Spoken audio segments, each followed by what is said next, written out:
إن الحمد لله نحمده ونستعينه ونستغفره ونعوذ بالله من شرور أنفسنا ومن سيئات أعمالنا من يهده الله فلا مضل له ومن يضلل فلا هادي له وأشهد أن لا إله إلا الله وحده لا شريك له وأشهد أن محمدًا عبده ورسوله يا أيها الذين آمنوا اتقوا الله حق تقاته ولا تموتن إلا وأنتم مسلمون يا أيها الناس اتقوا ربكم الذي خلقكم من نفس واحدة وخلق منها زوجها وبث منهما رجالا كثيرا ونساء واتقوا الله الذي تساءلون به والأرحام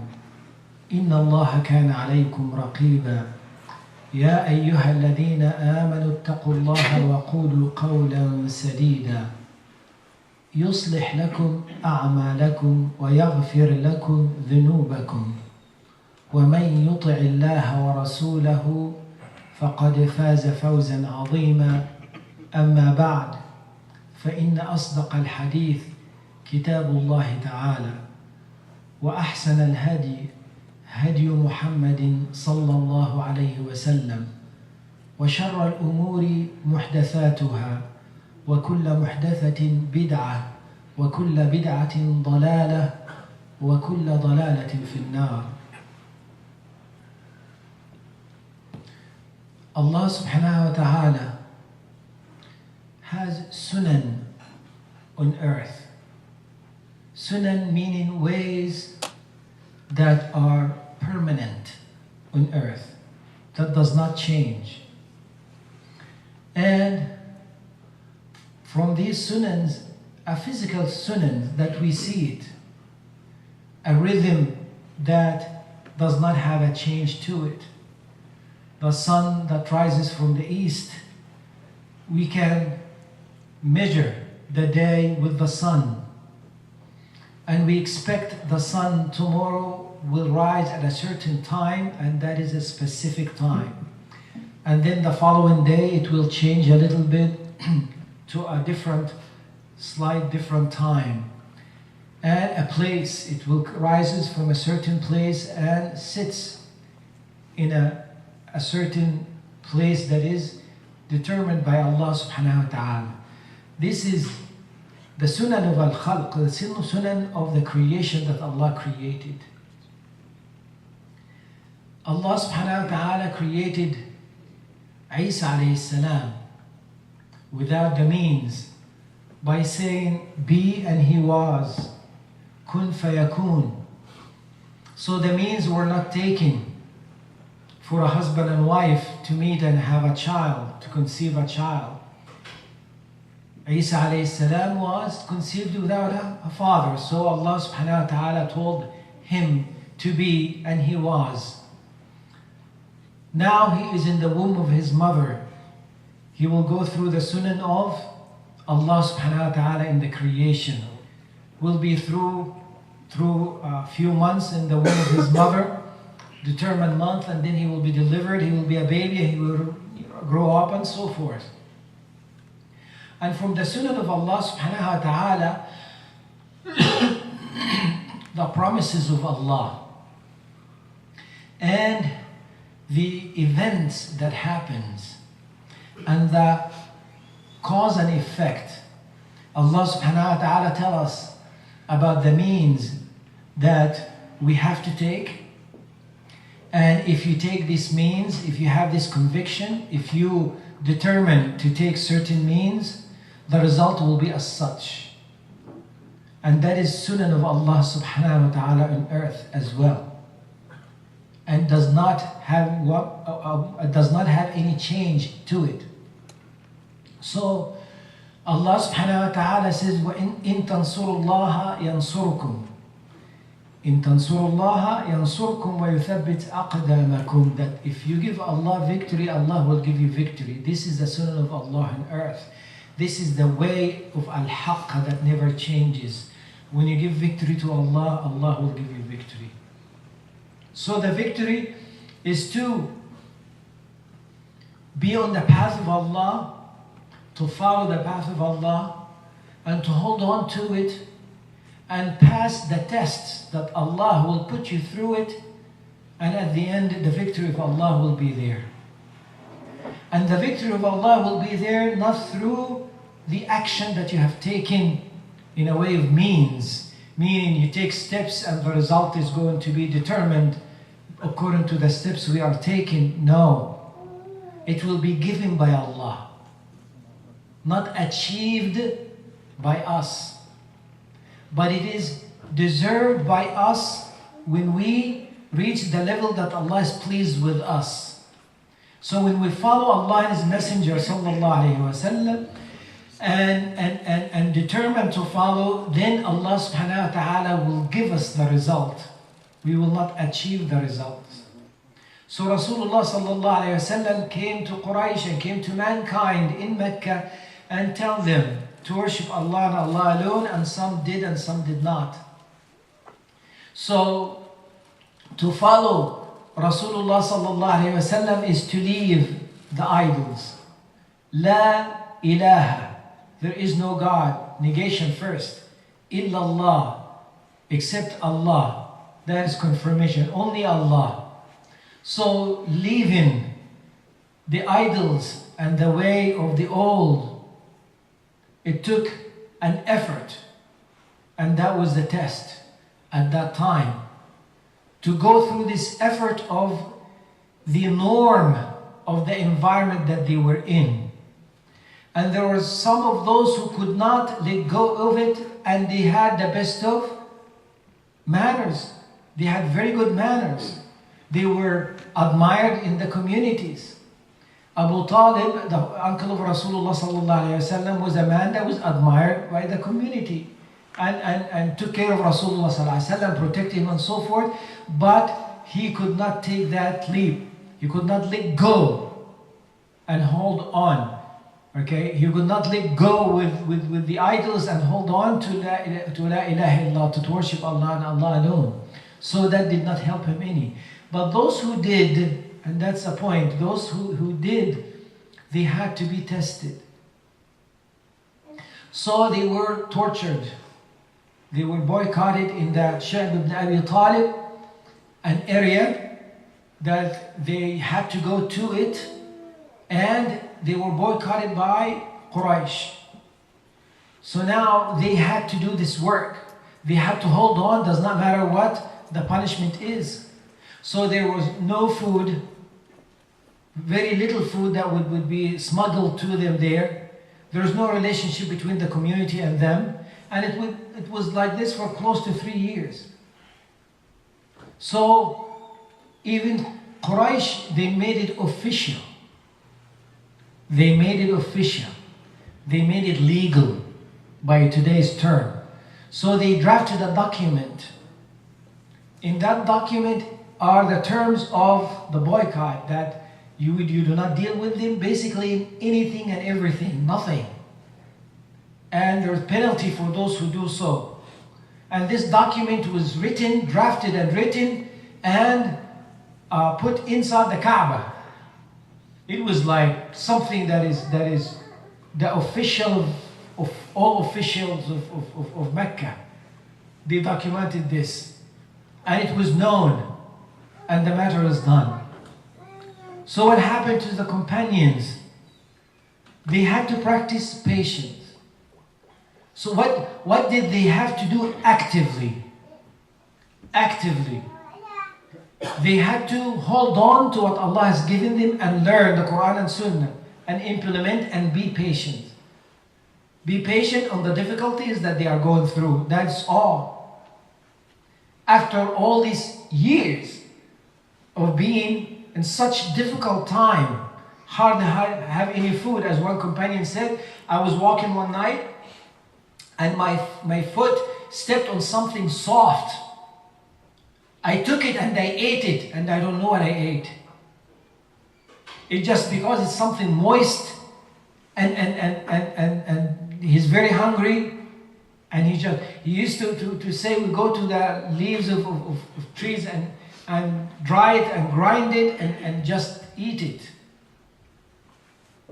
for close to 3 years. How did the lift of this boycott happen? How did it happen? Did it happen because of the companions did something actively and worked hard to get the people of Mecca to forget about this? No.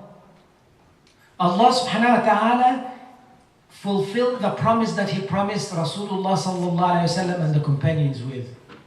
But the result came through non-Muslims. It was 3 or 4. One took the leadership of them and secretly told them, listen, now these people are our family and our clan members. And it is not fair to pressure them like this for them just saying they believe in Allah. And we'll be enjoying our life and so forth and dealing with them this way. A non-Muslim. And he got 3 or 4 with him in the same page, if you will. And then they had a plan. They had a plan that he would go around the Kaaba. And one of them would stand and articulate this thought, that the one that they shared, that it is not fair and why should they pay for something that is not harmful to anyone, and it is something they are free to do and to worship Allah alone, and this is not from our ways that to get people from among us away from us as such and harm them in such ways. And the others scattered around and they planned when they hear the speech, and then the one who is giving the speech will say, who will back me up? And then one will from one side stand up and says, I agree with you, and give the same sort of speech. And another one from another side will stand up and say the same thing. And it from all over, those 5s, they will say the same thing. They will give the impression that there are consensus, or there is a consensus in this. And they did the same. They did the exact plan. Stood up, one of them, give the speech, the other one backed him up, and the other one, and the other one, and the other one. So people got moved by this. Then the one who gave the speech, he said, it's not fair. I'm going to go into the Kaaba, get the document, and tear it apart. And he went inside, got it out, and it was already eaten by an insect. It was gone. The document was gone, except the word Bismillah, Bismillah, Allahumma, Bismika Allahum, by the name of you, Ya Allah. That was not, did not deteriorate. So, the point being of all of this is the victory came from a direction it was least expected. The victory came from a direction that the companions were not planning in or towards. But Allah promised that the victory will come. This is the essence of Islam, that we submit to Allah, we submit to the Sunnah of Rasulullah sallallahu alayhi wa sallam, and we know there is a result that is favorable in this. But the means we are taking not necessarily will get us to that result. Allah subhanahu wa ta'ala, He is the one who gives the result. At the same time, we cannot say Allah give us the result, but we're not taking the means. No. We cannot wait for the good results and wait for it to come to us. It will not happen. This is the sunnah of Allah. You do the work, but your work is not going to give you the result. Allah does. So now, once that happened and the victory came in that way, the victory on this point of being boycotted, now they are out, now they are among the people of Quraysh and Mecca and so forth. Now another challenge comes up. You pass the challenge of leaving the idols and leaving the old days, the old ways. Now you have to physically leave your place. So hijrah, you leave where you are and go somewhere else. You leave where you were raised. You leave the family members. You feel the comfortable living. You leave what you are familiar with. You leave your history and go. Why? Because Allah subhanahu wa ta'ala says it's time for you to do so. And shaitan comes again, just like that, the beginning. Comes to them with the waswasa, how could you leave such and such and such and beautify the old ways? And they did and left. At the beginning, Allah subhanahu wa ta'ala gave them victory through the non-Muslims in this instant of the Sha'b Abi Talib. But now that they made hijrah, Allah subhanahu wa ta'ala used the companions and Rasulullah sallallahu alayhi wasallam to bring victory without them preparing for it. It was the least expected. So now they listened, they made hijrah, and now they wanted to go collect their money from the caravan. Now they are go looking for the caravan, and now they ended up meeting a big army of Quraysh. What are they going to do with this? They did not expect it. But Allah subhanahu wa ta'ala gave them victory. Why? Because they listened, because they made the hijrah, because they obeyed Allah and His Messenger, and they were sincere doing so. But at this time now, Allah used them. And in a way of surprise, they did not even know that this could be possible, that they would fight with Quraysh and win. But they did. So Allah gave them what Allah promised again. And now they learned how to take these steps. In the Battle of Uhud, after a year or so after that, what happened? Some of them took it for granted, that this is something that we are guaranteed, and we can disobey, but we still can reach this. And it did not work. No, the means has to be taken. You have to listen and obey. Then that is the sunnah of Allah. And the sunnah of Allah, وَلَن تَجِدَ لِسُنَّةِ اللَّهِ تَحْوِيلًا أو تَبْدِيلًا, that you will not find an exchange for this sunnah of Allah. You will not find anything that will alter this sunnah of Allah subhanahu wa ta'ala. It will not happen.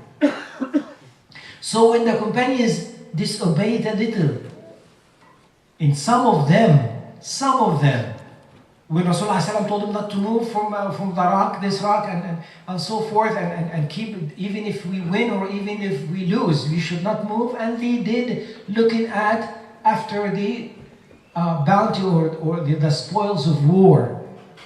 And that is when the promise of Allah was there as well, that if you do not give Allah victory, Allah will not give you victory. So therefore they did not reach it.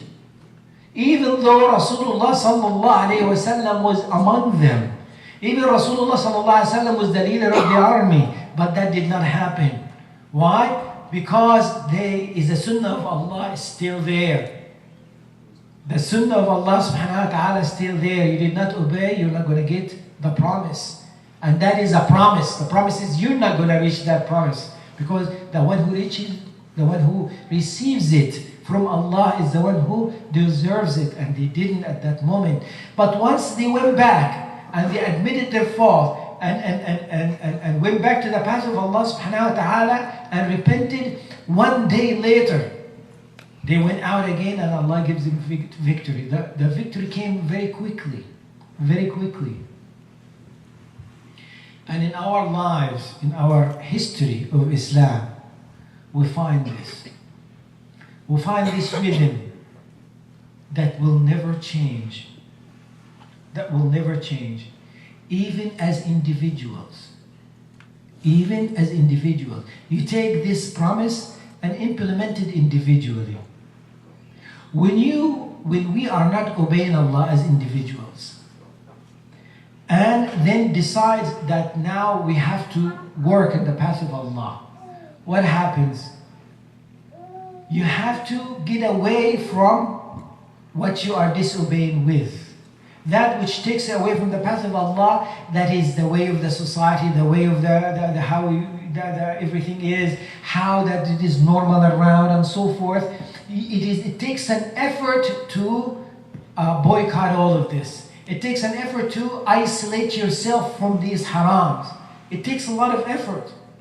And Allah subhanahu wa ta'ala will put you through a test, and that is hard work. To keep yourself away from that which attracting you. And then what happens after that? You go on now and you start enjoying the environment that you are in with the obedience to Allah subhanahu wa ta'ala. Now that which used to be disobedient or was disobedient to you does not attract you anymore, does not grab you back anymore. You look at it as something, it is bad and in the past. But then within the new life that you have, you'll have new challenge. And when you go over these challenges and these fitan and the tests that Allah will give you, then Allah subhanahu wa ta'ala will give you the promises. The promises of tamkeen. The companions, after they went through all of this, Allah gave them tamkeen al-ard. Allah subhanahu wa ta'ala entrusted them with the earth. Entrusted them with the earth. And who would think that a small number of people who are coming from a culture that was a culture of nothing to be mentioned, the culture of the Arabian Peninsula, as the other cultures were calling them, the Romans and the Persians, calling the Persian leader, telling them, go back, I'll give you food, I'll give you clothes, go back, fight, go to the sheep that you are herding there, and that's it. Who in history would think that from such a culture comes few numbers of people that would go to the world and change the world within 20 years? That ideology, that way of life, that religion that they had changed 3/4 of the world in 20 years. We would think that is impossible. But it was possible. Why? Because it is the sunnah of Allah on earth. It is the sunnah of Allah subhanahu wa ta'ala on earth.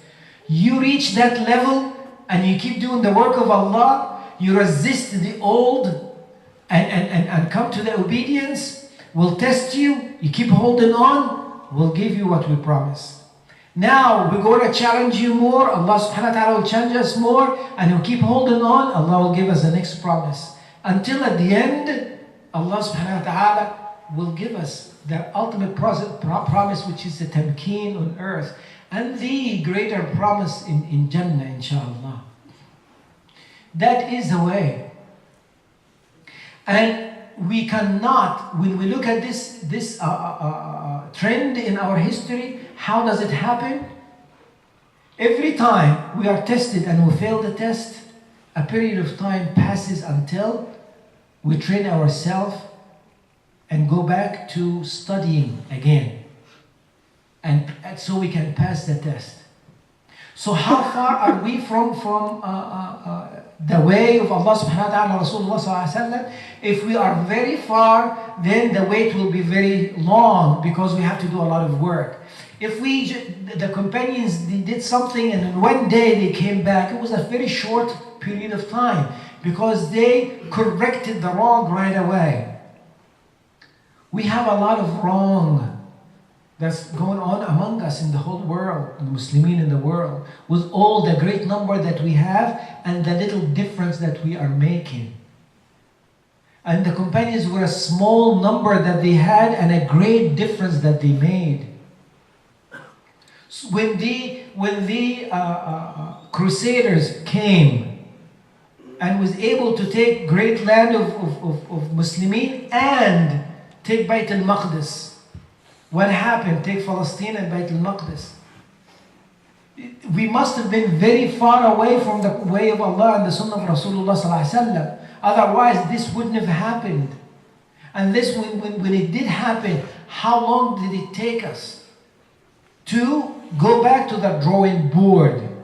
The board of the Quran and the Sunnah of Rasulullah sallallahu alaihi wasallam. It took us close to 80 or 90 years to correct the wrong, to get generations after generations now raised in the way of Allah. So what happened? After this period, we were corrected And we worked hard, then Allah subhanahu wa ta'ala gave us Bayt al-Maqdis back. And those who were raised within that period of time were the army that went and took it over again. And the justice prevailed over and again. And those who were in it, who were living in it, they were permitted to live and so forth and so on.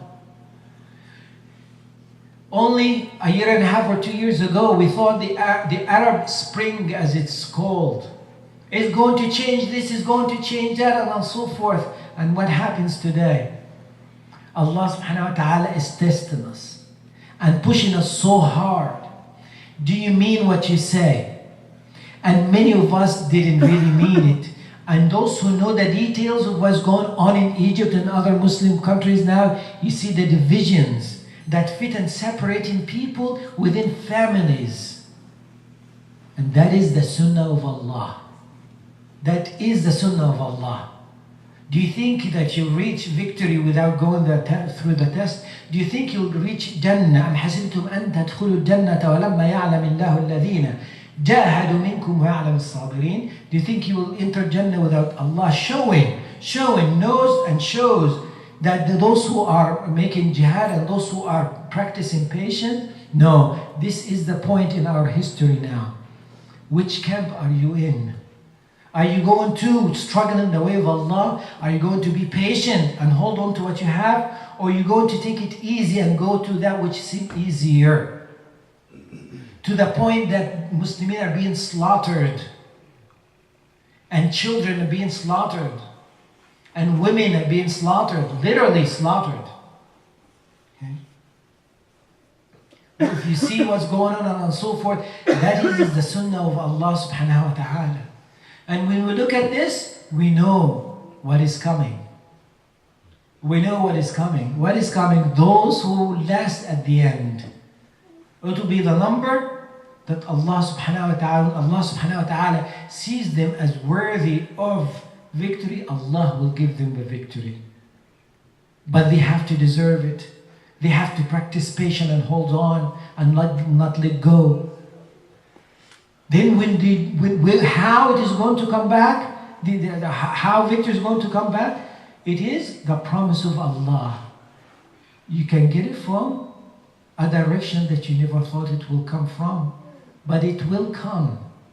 And it is because you now reach the level that Allah sees us that deserve it. If we do not get the promise of Allah, it is because we do not deserve it. As simple as that. We're not qualified for it. And the world does not know that big part of the world does not know this victory. It is not a victory and for the Muslimin alone. It is a beautiful result to al-haq, the absolute truth. That from this absolute truth, all mankind benefits. Because justice, an innate part of this haqq, of this truth, and this justice will reach a Muslim and a non-Muslim, will reach an animal and reach a tree, will reach a mountain and reach a river. It reaches everywhere because it is the word of Allah, al-haq. And when al-haq is held on to, in it there is no falsehood. أقول قولي هذا وأستغفر الله لي ولكم فادعوه يستجب لكم. الحمد لله رب العالمين والصلاة والسلام على أشرف المرسلين ورحمة الله للعالمين نبينا محمد وعلى آله وصحبه ومن تبعه إلى يوم الدين. And this test we are all going through when you go through the internet and see what's going on in the world of Muslimin today.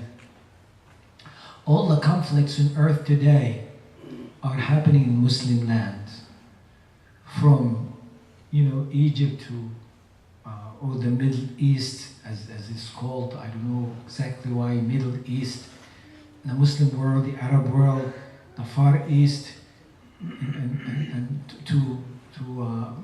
from Egypt to Palestine to Syria, and you go to Pakistan, you go to Afghanistan, you go to Burma, you go. And even Sometimes in countries that are not Muslim countries, you find those who are going through the difficulties are the Muslims who are in those countries and so forth. And you stop by and you stop at this and look at it and you wonder, not wonder, you see the promise of Allah. But all of these events, we have to take a stand. If you cannot change it with your hand, change it with your tongue. If you cannot change it with your tongue, change it with your heart. At least your heart will ache. At least you'll hate what's happening to them, to our Muslim brothers and sisters. We are one body that if one part of it suffers or injured, the other parts has to suffer, as Rasulullah ﷺ told us. At least with some kind of reflection of humma, بالسهر والحمى, to stay up late and to have some temperature, as Rasulullah ﷺ said. The body will do that. If we cannot find that in us, there is no atom weight of Iman behind that.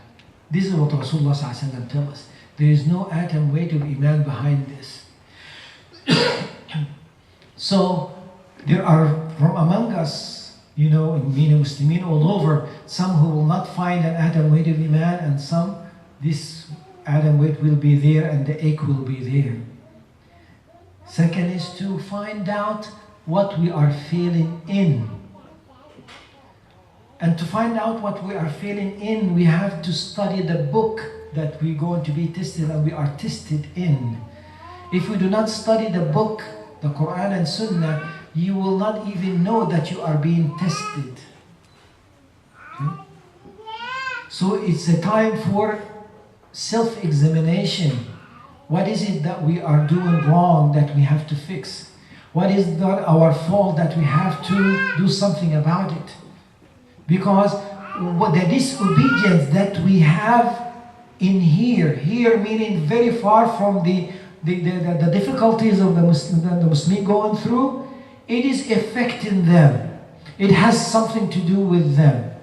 We are all one body, and we have to, the whole body, not to be separated, and we all follow and worship Allah subhanahu wa ta'ala. One ilah, la ilaha illallah. We all follow one messenger of Allah, Muhammad sallallahu alayhi wa sallam. We all direct ourselves to one qibla. Okay? We all know all over the world, we know what we're about, and we need to get to really know what we're about. And that is the essence of our unity that cannot separate us. May Allah subhanahu wa ta'ala give us knowledge of what we should hold on to. And may Allah subhanahu wa ta'ala give us knowledge of what our faults are and help us to correct it. And may Allah subhanahu wa ta'ala show us the right path and help us to go on it. And may Allah subhanahu wa ta'ala show us the wrong path and help us to stay away from it. Allahumma anta a'lamu bima fi qulubina faghfir lana dhunubana.